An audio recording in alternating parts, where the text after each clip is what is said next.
It's the Linemakers on Sporting News.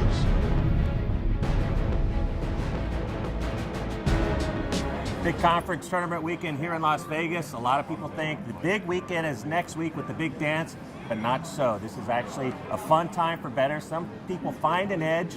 I'm here with Jimmy Vaccaro, one of the most inspirational, best line makers in the history of Las Vegas.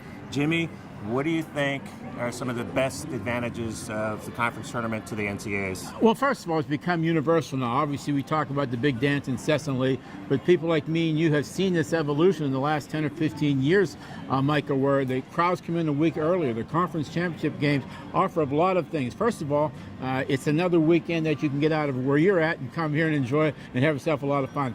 But the thing that makes the conference tournaments quite different than the big dance the following week is when you get to the big dance, when you lose, you go home.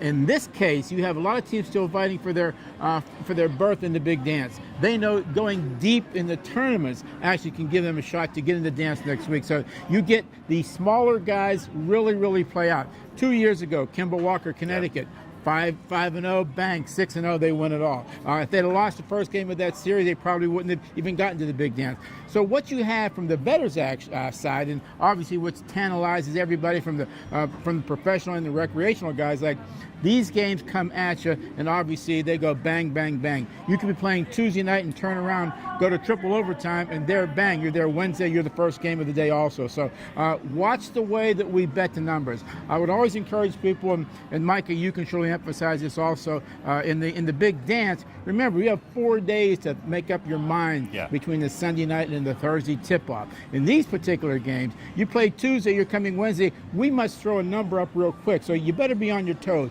Advantages are there for the people who understand line movement, who understand what happened the night before, who understand injuries. So, like I said, get ready, gear it up, and you know what? We may see a couple more Liberties playing in the next 4 or 5 days. Talk about the practice that the sportsbooks have in this session here, because we've been doing odds and numbers daily, the big Saturday card, but this is kind of for the writers, for the directors, for the supervisors, everybody that's involved in making the lines. This is kind of a practice session for the big dance, isn't it? Well, obviously it is a practice session to some degree, but you know what you get is like everybody has an opinion here. And with this, especially, there's more divided opinion when you have these type of games as opposed to, like, as we stated now a few minutes ago, it's like, you know, a long way out who's going to be the number 1 seed, the number 2 seed, and so on and so forth. But the guy fighting 5th, 6th, and 7th are the ones that obviously play in the conference championship games, which gives the writer, the supervisor, the director, his direct opinion also. Yep. So like I said, a lot of things happen this week, but come on out and see what we're talking about.